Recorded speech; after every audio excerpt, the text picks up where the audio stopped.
তাদের পরিবারবর্গকে আল্লাহ যেন সবরে জামিল দান করেন। এই জেলা আমাদের বিশাল আবেগের জেলা। এই জেলায় বাংলাদেশ জামাত ইসলামীর শীর্ষস্থানীয় আমাদের মাতার তাজ দুইজন নেতা ছিলেন। তৎকালীন সেক্রেটারি জেনারেল শহীদ আলী আহসান মোহাম্মদ মুজাহিদ এবং সহকারী সেক্রেটারি জেনারেল জনাব শহীদ আব্দুল কাদের মোল্লা। তাদেরকে অত্যন্ত নিষ্ঠুরভাবে বিচারিক আদালতে খুন করা হয়েছে। আমরা এই খুনের বিচার চাই, আল্লাহ তাআলার কাছে চাই, দুনিয়ার আদালতেও চাই।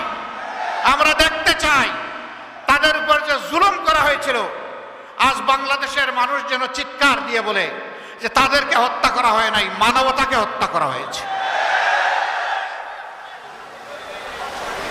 সংগ্রামী ফরিদপুরবাসী,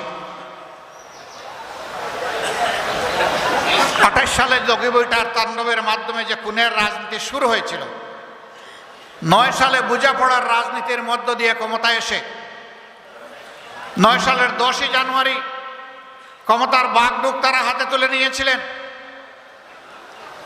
তার পরের মাসে ২৫ এবং ২৬শে ফেব্রুয়ারি ঢাকার পিলখানায় বিডিআর সদর দপ্তরে ৫৭ জন কমিটেড চৌকস দেশপ্রেমিক সেনা অফিসারকে নিষ্ঠুরভাবে হত্যা করা হয়েছিল।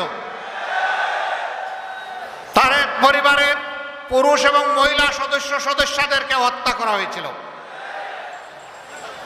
এই গর্বিত সন্তানদের লাশ হত্যার পরে ড্রেইনে ভাসিয়ে দেওয়া হয়েছিল।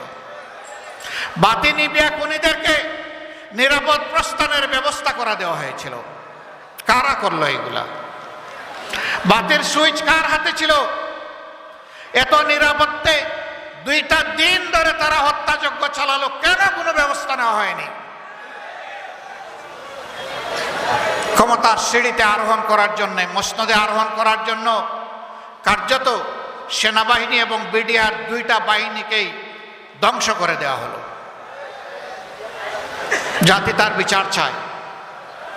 আমরা হত্যাকারী এবং হত্যার পরিকল্পনাকারীদের নাম জানতে চাই, ওদের মুখ দেখতে চাই, ওদের আমরা ফাঁসি চাই।